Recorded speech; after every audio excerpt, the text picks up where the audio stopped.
Hello, my name is Ari Redboard, Head of Legal and Government Affairs at TRM Labs, the leading provider of blockchain intelligence and anti-money laundering software. Decentralized finance, DeFi, has created an entire on-chain Wall Street, a digital financial services industry where users engage with software, smart contracts. With DeFi, you can do most of the things that banks support: earn interest, borrow, lend, buy insurance, trade derivatives, trade assets, and more, but at the speed of the internet. Only a handful of regulators globally have weighed in on the power and promise of decentralized finance. The Abu Dhabi Global Market's Financial Services Regulatory Authority published a discussion paper this month, which seeks guidance from the cryptocurrency industry and to serve as a starting point for a dialogue on how DeFi may be regulated. Today, TRM Talks is joined by Brian Yeoh, Head of Governance and Strategy, Financial Technology and Innovation at the Financial Services Regulatory Authority, to talk about the new DeFi discussion paper and how a leading regulator is thinking about the decentralized finance space. Brian, welcome to TRM Talks. Hi, thanks. Happy to be here. Really excited to have you here today. As I mentioned, we definitely have heard a lot about DeFi, about decentralized finance, but we've heard a lot less sort of about what a regulatory framework could potentially look like. And you really, dove right into that in this paper. Before we sort of dive in, you've had a really, really extraordinary career as a regulator. Could you sort of talk a little bit about your background and sort of what maybe brought you to this moment, or really your journey to crypto or DeFi in particular? Sure, absolutely. So I think the TLDR, as they put it, is that I'm a fintech hipster. So I worked at the intersection of technology and finance before it was cool, right? Okay, so that's the TLDR. I love that. Sums it all up. But let me work backwards a little bit chronologically about where I am and how I got here. So right now, as you said, I'm the head of data governance and strategy at the Financial Services Regulatory Authority of Abu Dhabi Global Markets, which is a mouthful, right? But basically what it means is that I look at regulatory frameworks and infrastructure that help support the growth of the fintech ecosystem here in Abu Dhabi. So DeFi, crypto, open finance, SME financing, things that help grow the fintech ecosystem, help grow financial services, make things better for the industry and consumers, right?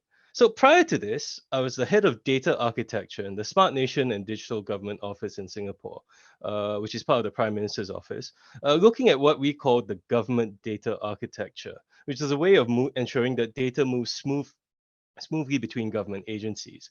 But as you point out, prior to that, I was at the Monetary Authority of Singapore, looking at a range of things. I think the most recent was data analytics, helped set up the data analytics practice at MAS. And before that, I looked at financial stability surveillance and the regulation of exchanges. And even before that, I was in the industry itself in New York, Chicago, and Singapore. As an aside, how I got into technology is that basically I started off my career as a fixed income research analyst. And I figured out within the first 2 weeks that if I automated my work, I could spend half an hour at work doing some broad reviews and then spend the rest of the day drinking coffee. So that's what I did. And that's how I got into technology. So, the ability to automate, save time, technology cannot be beaten. So, but anyway, how do I end up with a title like data governance and strategy? How do I end up looking at DeFi and crypto?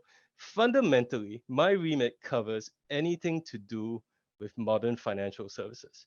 Why? Because modern financial services are based around the flow of data between individuals and institutions. So I've got a really wide remit in that regard, and blockchain and DeFi are a natural fit. Because ultimately, what the blockchain is a means of providing clear, trusted, and auditable data. And DeFi is a way of using smart contracts to access and use that data. And that's why we think it's a natural fit in there. No, that's really well said. And look, as I kind of mentioned at the top of the call, globally, regulators, we've heard, folks talk about decentralized finance, DeFi, but really we have not seen, regulatory authorities globally weigh in. What caused ADGM now to write about DeFi, to put out this discussion paper, and what is sort of the ultimate goal here? Right. So I think the simple answer is that we think that DeFi, like virtual assets before it, is at the cusp of becoming part of the mainstream financial system. And we see great value in DeFi as it can make financial services, more efficient and integrated.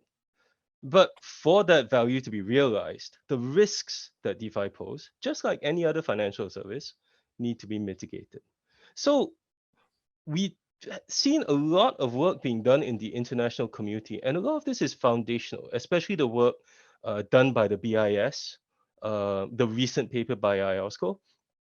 These are great for setting out the landscape so that you can understand what is happening in the DeFi world and understand what types of risks it may pose. And that's an important task. You need to be able to know where you are and what's going on before you can do anything about it. But from our point of view, I think what we felt was needed is perhaps to take it a step further for our purposes and try and figure out, now that we know what's out there, so what are we going to do about it? What can we at the FSRA take as a set of lessons for this? So, at the FSRA, we're a pretty forward-leaning regulator and we're positive about technology. We were the first regulator in the MENA region and probably one of the first worldwide to have a comprehensive regulatory framework for virtual assets. And as a result, we see a budding ecosystem in ADGM with several regulated financial institutions offering virtual asset services. And we felt that the right way of taking this forward is similar to our virtual asset framework. Come up with guidance, understand what's out there, test it against the industry, make sure that it's sensible, and then see how we can build upon this to create an appropriate framework for regulating DeFi. So then the question comes about, so why regulate DeFi, right? And again, we'll touch on this a little bit more as we go through it in the call. But the short answer is, we think that the best way for DeFi to achieve its potential is to appeal to a broader audience. So right now, when we look at the DeFi landscape, investors are made up of basically two groups, right? First, you have the well-informed who really have done their research and thoroughly understand the risks and the technologies underlying DeFi. And they are a critical piece of any market, but they will always be a minority, right? That it is not cheap to acquire information, and becoming well-informed is very expensive. And of course, you have to figure out when you really are well-informed. There's a lot of research that you have to do, right? So that's one group, the well-informed. The second group that we see in DeFi landscape right now are what we are calling the yield prioritizing customers, right? And what these guys are is ultimately, I think they're more interested in the potential returns that DeFi can offer, and maybe a little bit less interested in risk management. And the way that we see things, as long as DeFi investors fall into these two buckets, DeFi will remain small. That's because the well-informed will always be a minority, and the yield prioritizing, over time, they will eventually misjudge risk, they'll suffer losses, and they'll exit the market, right? So, yeah, go on. Oh no, Go ahead, Ari. That's really well said. And what's so interesting is, whenever we're talking about sort of a white paper or really any sort of regulatory space, there are risks and challenges, and then ultimately you're trying to figure out sort of how to solve those.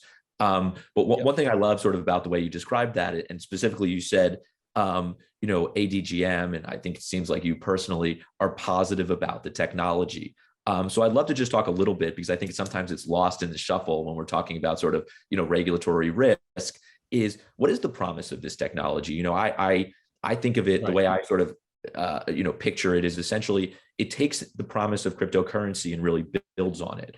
This idea of sort of cross-border value transfer, but then you tie financial services to it. You create this, as I mentioned earlier, this on-chain Wall Street. How do you sort of see the promise of this technology potentially, and why do we need it? Right. So we think that DeFi can basically make financial services more efficient and more integrated. And everybody says that about every technology, right? But specifically what we think about DeFi is that composability sets it apart from the other types of financial services.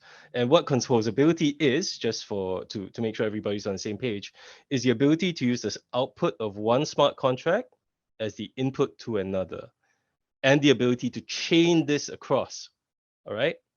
So that's what we think is really new and different about DeFi and why it makes financial services more efficient and integrated. First, composability lets you link multiple financial services together with the assurance that they'll all either complete as one single atomic transaction or they'll fail. And I think the canonical example for this is a flash loan. You can borrow any available amount of assets without putting up collateral because you have the assurance that the collateral will all be returned in the same transaction. And that's something that you can't do very easily in TradFi, right? The equivalent exists, right? So in the listed derivative space, right, there are things like multi-legged transactions like butterfly spreads or strips that you can trade that truly are linked together in this way. But typically, that's only possible in certain limited areas of financial services. And usually it's only doable within the same financial institution. So that's why we think composability is huge, because it eliminates the cost and uncertainty of a failed transaction. And concurrently, it lets people customize their financial services to their need. So that's what we think is different to some extent about DeFi. But the second and maybe the more important part about composability is that it can help let DeFi act as a bridge between TradFi and the virtual asset world. So one example that we give in the paper is that of a TradFi broker that's dealing with funds for margin accounts. And just imagine, instead of holding these funds as cash or a money market fund, which has minimal returns, instead the broker stakes the funds in a DeFi protocol and earns a return. And as soon as you want to execute a trade, you redeem it, convert it back into fiat, conduct the transaction, and take the returns. So this can actually significantly increase returns for TradFi brokers' customers at the cost of more risk, right? Let's have open eyes about this. It is more risky than holding it in fiat cash or well-regulated money market fund, but with good risk management, it has a lot of potential to improve lives and improve returns for customers. So that's what we think is new about DeFi, and that's why we think there's great value to it. And indeed, we can already see that some TradFis are starting to explore this space carefully, very cautiously, especially because it's not regulated. And we think that for them to really start going in and understanding how to integrate, they'll need more regulatory certainty because they have obligations to their customers. Yeah, no, that's a really helpful explanation. And obviously very much what we do at TRM is we work with businesses, financial institutions in order to try to mitigate those risks, but there are risks. And I think the paper does a really nice job of laying out sort of what are the risks and then potentially sort of what are potential solutions working with industry to ultimately solve for those. So let's sort of dig in a little bit to these risks. Two that you mentioned, and feel free to go beyond this. Two that you mentioned are, anti-money laundering issues and financial stability. If you want to sort of maybe take each of those, that would be terrific. And honestly, any others that you address in the paper. Sure. So I think to take a step back, I think typically we use AML or anti-money laundering as a short form, but the full risk is not AML, but AML CFT. Yeah. Right. That means the countering of financing of terrorism, preventing proliferation financing, enforcement of sanctions. These are things that are a bit more important than in some respects than we may typically give it credit for by just referring it to AML. It's And really well, frankly, I was going to say it's really well said, and I think that so much of these times you think of money laundering as individual or the proceeds of some sort of fraud, but really what you're talking about is potentially existential national security threats when you talk about absolutely. terrorism and North Korea cyber actors and that sort of thing. Really, really, really great point. Absolutely. And in fact, that's not just a potential threat. That's a real threat. DeFi has already been abused to facilitate this. If you look at the Axie Infinity hack, right, the very recent one, which made off with about $600 million worth of funds, allegedly that was conducted by the Lazarus Group, which has, quote unquote, been linked to the North Korean government. Right? And that's a lot of funds that can be used for, again, as you say it, let's be a bit euphemistic, creating buckets of instant sunshine, right? Yes, destabilizing activity. Yes. It's not clear to me that the right to privacy and anonymity outweighs the right to not be disintegrated by nuclear weapons, right? So that I think is useful to have as a base starting point when thinking about this. And fundamentally, we think the real challenge for DeFi, for AML CFT, is anonymity. And so that's why, in our view, is that in the medium term, so about 5 to 10 years, we think anonymity will become untenable. I think you mentioned this correctly. There's a push factor from the regulatory side to deal with money laundering from the FATF. This has happened in the virtual asset space. Think of the travel rule. And we expect that to continue. We expect it to expand. And we think this will have a consequent effect on DeFi. I think both from a policy position point of view, right? Since it's related from a policy angle, as well as from a practical point of view, given how heavily intertwined DeFi and virtual assets are. If you have to identify yourself to get Ether, practically you have to identify yourself to get into a DeFi protocol that uses Ether, right? So that's the first section. But I think second and more importantly, we think that the community itself will start demanding more identifiability. And that's because of fraud. Somebody who gets rug pulled, right? Either they're never gonna invest in DeFi again, or they're only gonna invest in people that they can trust. And that means they need to know who they're putting their money with. That's a really important thing that I think the industry hasn't yet fully accepted, that the level of anonymity that exists for the controllers of DeFi protocol has the drawbacks of facilitating fraud. And this amount of fraud that's happening will eventually get the community to start pushing back.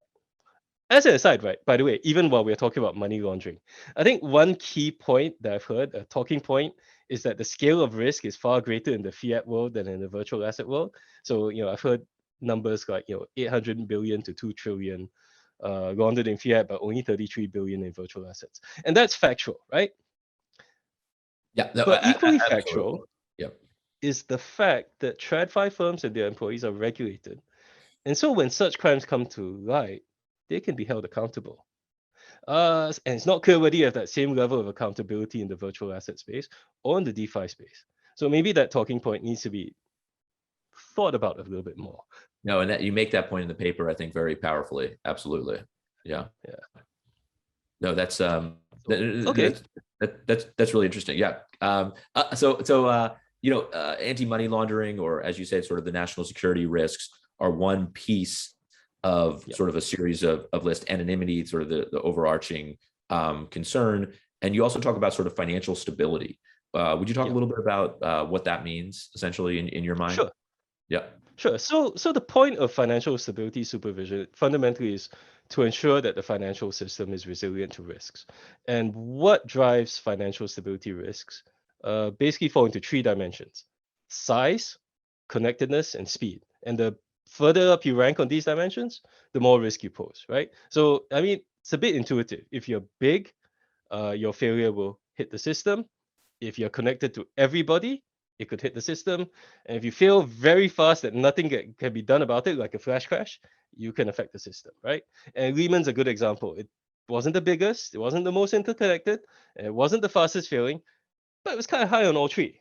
Okay, so where does DeFi fit into this? And right now, I think as a former financial stability regulator supervisor, I don't think it poses major financial stability concerns. And if you look at the papers coming out of the FSB and IMF, they seem to take the same stance for now, right? And the reason for this is because virtual assets are tiny, right? So that's roughly about what 250 billion of total value locked in DeFi protocols right now. So that's, for comparison, that's about 1/10 the size of Citibank, right? So it's large, it's important, but it's not existential. And also, DeFi isn't really connected to the rest of the traditional financial system.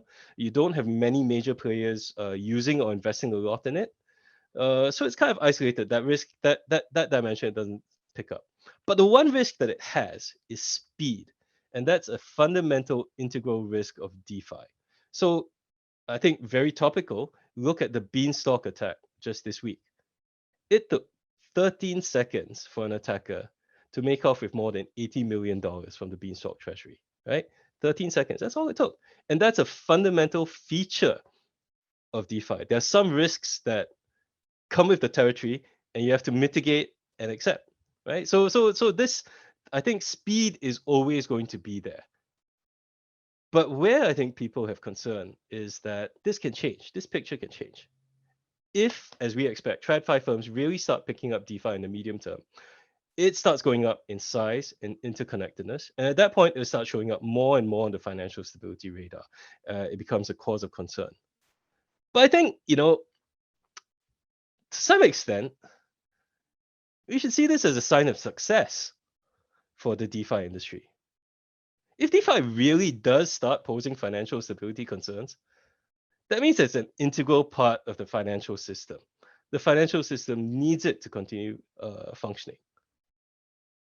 Isn't that success?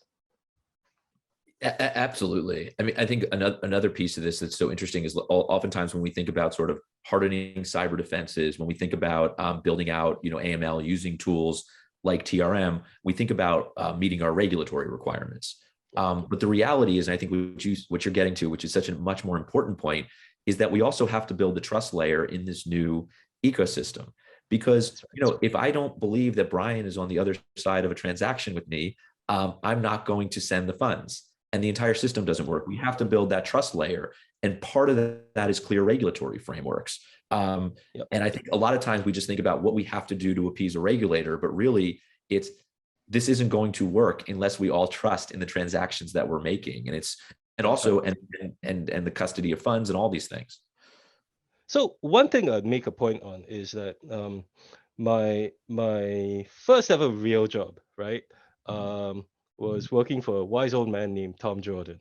And the one thing he told me when I was a very young programmer was that financial services exists because of trust, because the cost of doing due diligence on everybody is just too high. You have to maintain your word, and everything hangs on your word. So, as you said, if you don't have the trust, it's very hard to run financial services. And it's incredibly hard to move beyond the well-informed and the yield prioritizing. That's really well said. And you sort of, building on this conversation a little bit and sort of that trust layer, FATF put out guidance. FATF is the, global standard setter. The UN of money laundering is what I like to sort of describe it at. 38 member countries. And FATF isn't a regulator. It sets global standards for anti-money laundering. They put out, pretty important guidance towards the end of last year on virtual assets and virtual asset service providers, essentially exchanges. And FATF is really one of the first bodies to talk about anti-money laundering in the DeFi space. And what FATF essentially did is they set out this idea that if there's an owner operator of a decentralized protocol, that owner operator could be a virtual asset service provider, which means they have to have robust compliance controls in place. Yep. And I say all of this because I think you make very clear in the paper that in some respects, ADGM sort of shares this view that just because you call yourself decentralized doesn't mean you are. Yep. And you use a term that I actually was not familiar with, but makes it's a summary of what I just said. And you talk about the decentralization illusion. In other words, just because you use DeFi in the name of your company doesn't mean you're just a software contract put onto a blockchain and let run wild. If you have control, if you're an owner operator, then you have responsibilities. Can you talk a little bit about sort of how you see that and whether it's similar to the way FATF sees it or differently? Absolutely. So the short answer is yes, we think of it the same way as FATF does. And FATF in turn owes that to a seminal paper from the BIS, right? So let's take a quick step back, right? And ask yourself, what's the burning question for many regulators when you look at DeFi? And that's, can I even regulate it? It's decentralized, right? So who's accountable? And if it's like really fully decentralized and autonomous, how can you actually regulate anybody? Because if everybody's accountable, nobody is accountable. All right. So that in 2021, the BIS had this incredibly seminal paper that argues that decentralization is an illusion. And in effect, it's not possible for a DAO or any DeFi protocol to truly be autonomous of humans because somebody has to maintain the code. All right. So if you're a programmer and you know that you will know this deep inside your heart, no matter how much you deny it, your code is incomplete. All right. So even if your code has no bugs, which is impossible for anything that's non-trivial, right? If you generally have no bugs in a non-trivial piece of code, even if you have that, your code can't address things that it doesn't know about. And because the outside environment is going to continue to change, the code must continue to change because the outside environment will throw up things that your code does not know about. And that's what the BIS identified with their decentralization illusion paper. It's a very simple 3 paragraphs in a long section on there, but it lays the intellectual groundwork and the first principles for understanding how you can regulate. Because if somebody has to maintain the code, then that means that DeFi needs governance.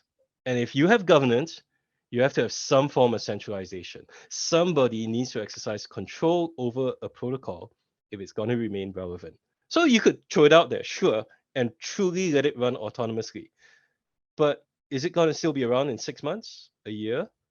What if you completely change the Ether code base that this is working on?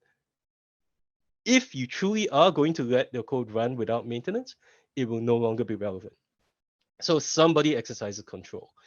And you can have a lot of ways to figure out who that person is, right? It could have administrative keys, they could own a large chunk of governance tokens, they could have written a lot of code, but that person, or multiple persons actually, is critical to the functioning of the DeFi protocol. And now that resolves the issue for regulators from a first principles perspective, because now you can regulate DeFi. There's somebody to regulate.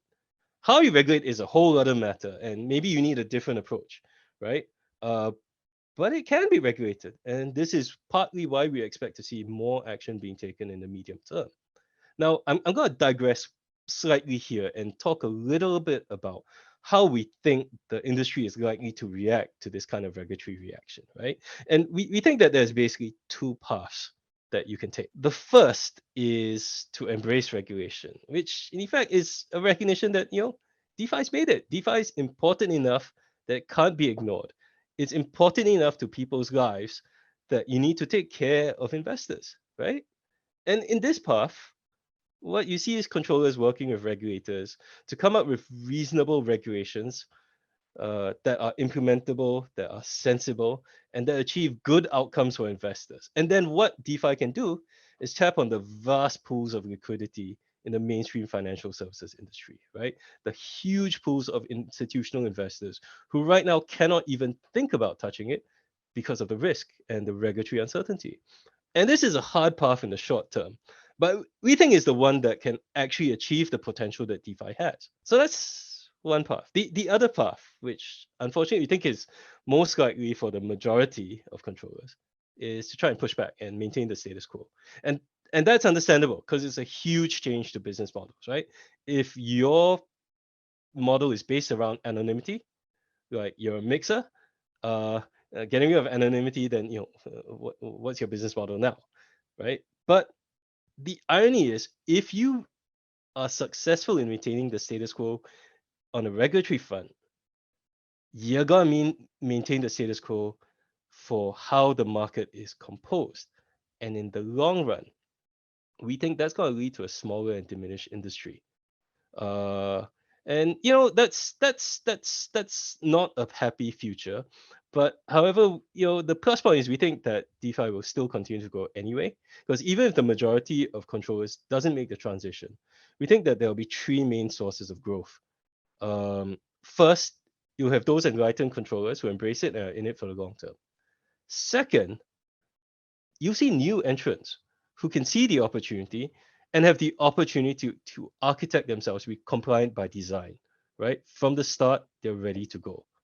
And third, and I think this is the most important, you're gonna see TradFi firms start pivoting towards integrating DeFi with their existing services because they can see the potential of it. And this may turn into a bit of an arms race, right? Who's gonna be faster and better? Is it gonna be a DeFi controller figuring out how to be regulated? Or is it gonna be a TradFi firm figuring out how to use DeFi, right? It's not straightforward, but as you said, if your mindset is that of a software developer, where your implicit baseline assumptions are caveat emptor, no liability, use at your own risk, it's hard to transition to a financial services mindset where you have an obligation, maybe not a fiduciary obligation, but at least an obligation to take due care, or even just don't rug your clients, right? Yeah, no, that's a great point. And to your last point about traditional financial institutions, I can tell you firsthand that we talk a lot to large traditional financial institutions who want to understand how can we safely engage with decentralized finance? How can we safely fund a liquidity pool? What are the risks associated with that? So we're seeing this now. I agree with you. We will see it at scale. Absolutely. So listen, look, I think what's so cool about this paper and this conversation is that we started with the what. What are we trying to regulate here? We got into sort of the why we're regulating it. I think we just a moment ago got a little bit into the who can we potentially regulate it. But what really, to me, in my mind, separates this paper from so much else that has been done in the space is the how. And this paper uniquely has a number of specific policy recommendations. And if you can sort of walk us through the way ADGM today is thinking about these, and obviously there's going to be a consultation period, and we can talk about that sort of at the end, what folks can do to get engaged with this. But if you could talk a little bit about sort of the policy recommendations in the paper, and we can go from there. Absolutely. So just quick thing, they're not really recommendations, they're our positions. And the reason I say that is because every jurisdiction has their own circumstances, and we think these positions are right for us, but they may not work for anybody else, right? Terrific. So just as a that's very fair. Which is I think it's up to other people to see if they want to take this on, but we think that they're the right ones for us. So in short, we have four main positions, right? First, DeFi does not change the nature of financial services. Second, equivalent risk, equivalent rules. Third, no anonymous participants. And fourth, obligations of DeFi controllers. Right. So let's start with one. And let's take a step back and ask ourselves, really, what does DeFi change? We think that it doesn't change the nature of financial services. In other words, it doesn't change why people use financial services, right? Use financial services in order of importance to make payments, safeguard your wealth, hedge your risk, and earn a return. And DeFi doesn't add anything new to these, right? What it does is change how financial services are delivered. And that's not a small thing, right? It's like air power. Okay, you can't fight modern wars without air power. You can't use modern financial services without technology. And we think that DeFi is another form of technology. It's just like digitization or tokenization. So if you think back, and I'm dating myself here, but if you think back to when exchanges started moving from open outcry and guys shouting and waving hands at each other to electronic trading, that completely changed how you delivered financial services. But it didn't change a single thing about the underlying risks. Market manipulation, settlement risk, transparency risk, all of those were still relevant. And this is an important position for us because what it means is we don't have to start from scratch in working out how to regulate DeFi. How the risks manifest are different. Which risks are, what the proportion of the risks are different. But the types of risks stay the same. And that gives us a framework to work with. So then that leads us to our second position, equivalent risk and equivalent rules. So given that DeFi doesn't change the nature of financial services, the logical conclusion that you should take from that is that it should therefore be held to obligations that are similar to those of traditional TradFi firms, right? If you offer trading through a DEX, you have to worry about settlement risk. You have to worry about market manipulation. How you address these may be different, but you need to have the same kinds of outcomes. The reason that we call it equivalent risk, equivalent rules, by the way, is because we don't think that you need to use the exact same rules that you put on a TradFi firm. DeFi is different, right? It delivers services differently, and you need to recognize that. That in some cases you need to have different rules so that you achieve the same outcomes that you expect from a TradFi firm, right? It's like, again, go back to the open outcry example. You may not have a pit boss who's watching everybody's hands. Maybe you have a market surveillance system that looks at the price movements, right? So it's different, right? And we think that equivalent risk, equivalent rules is an important phrase because a whole bunch of people use the phrase same risk, same rules. And this is like, for example, the Biden executive order on virtual assets uses that phrase. And we're not entirely convinced at this point that using the exact same rules will give us the same outcomes. In fact, they may even be counterproductive. And practically what this means is that we need to look at each DeFi protocol in detail to work out what service, what TradFi service, or maybe even services it's equivalent to. And it may not even be equivalent to a service. So for example, NFTs, they're not financial. But there may be a DeFi protocol that offers services that are tangential to an NFT. So that means that we need to do a case-by-case determination. And in some circumstances, if necessary, we may expand our regulatory ambit. Or in others, we may say, no, this is definitely not financial, and we don't want to take this up. But it requires thought and it requires a case-by-case assessment. So the third position is pretty straightforward. We will not tolerate fraud or AML CFT risks from anonymity. Right? And it's the same position that we have for virtual assets. Everybody needs to be identified, go through due diligence and KYC. And however hard this is for the industry, that's a basic policy position for us that we are not going to compromise on. And we know that this will pose problems, right? Especially because how do you practically do this? What's the right infrastructure to support this? And that's something that we'll need to work with the industry with. We've done so in the past on virtual assets for the travel rule, especially for cross-border transactions. And it's difficult. But in honesty, we think that this is going to be the norm in the medium term around the world. It may be wise for the industry to think about how you're going to actually deal with this in such a world.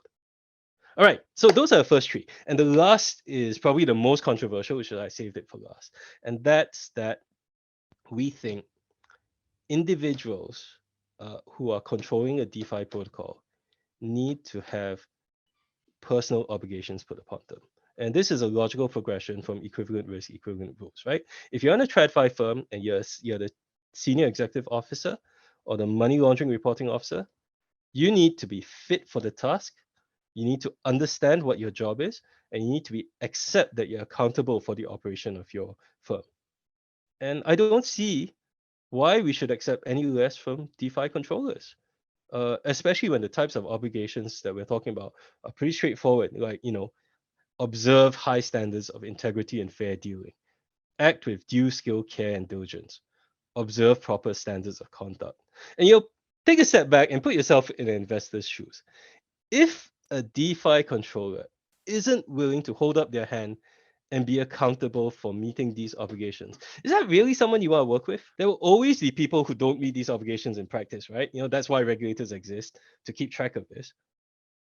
But if someone isn't even willing to accept these at a high level and say, yes, I will try to live up to these standards, you should probably have a really long and hard thing before trusting your life savings with them, right? And so that's all really nice. That's good. But the big challenge is, of course, how do you actually do this? In an era where someone can, looking back to the Beanstalk protocol, basically you buy up the entire stock of governance controllers, become the entire board shareholder and director, push through a malicious governance proposal, and dump everything back in the original owner's hands in 15 seconds. How do you put these obligations on people? It's not straightforward, right? How do I know who the right controllers are? It's difficult. This is something that we need to work out with the industry, right? And that's why we put out this paper. Well, I would just build on that really quickly, because that's such a key point. I was just going to ask you a second ago is, so this is not regulation, to be clear. This is really ADGM reaching out to the industry with a discussion paper, looking to ultimately work with the industry to kind of build out a regulatory framework. First of all, is that right? And second of all, sort of how can the industry potentially engage in this conversation with you? That's absolutely right, right? We know we don't have all the answers, okay? We know that the positions are not perfect.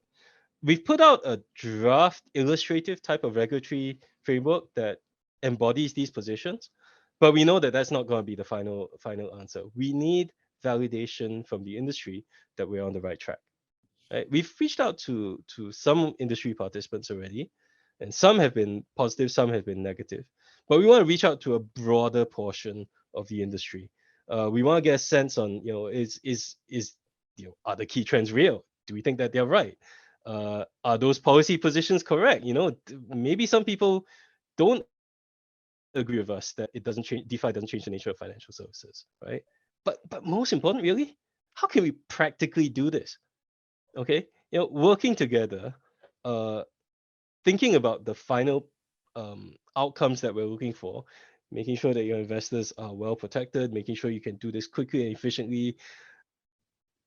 How should we do this? That's something that we need the industry's views on. Our frameworks, our positions are not fully worked out. We want a sense from the industry. We want a reality check, if you will, right?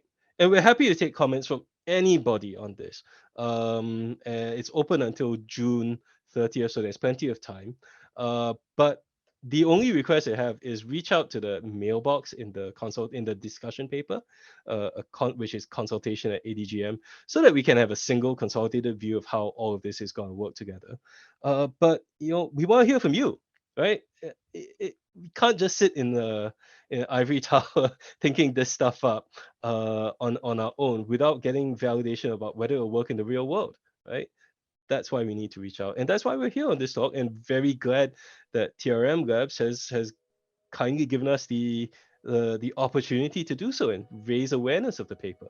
No, well, thank you so much. It's really an honor to have this conversation. We've done a fair amount of these, and I think that one thing that's really extraordinary is you and ADGM are really on the cutting edge of thinking about a regulatory framework for decentralized finance, and it's a critical conversation. I think you acknowledge throughout that it is a longer term conversation potentially, but I think also coming on, the idea of putting out a paper, giving the industry time to weigh in, is sort of, I'm sure very appreciated. So Brian, thank you so much. This was an amazing conversation. Again, an honor to have you on. And thank you so much for joining TRM Talks. It's my pleasure, Ari. Thank you for having us.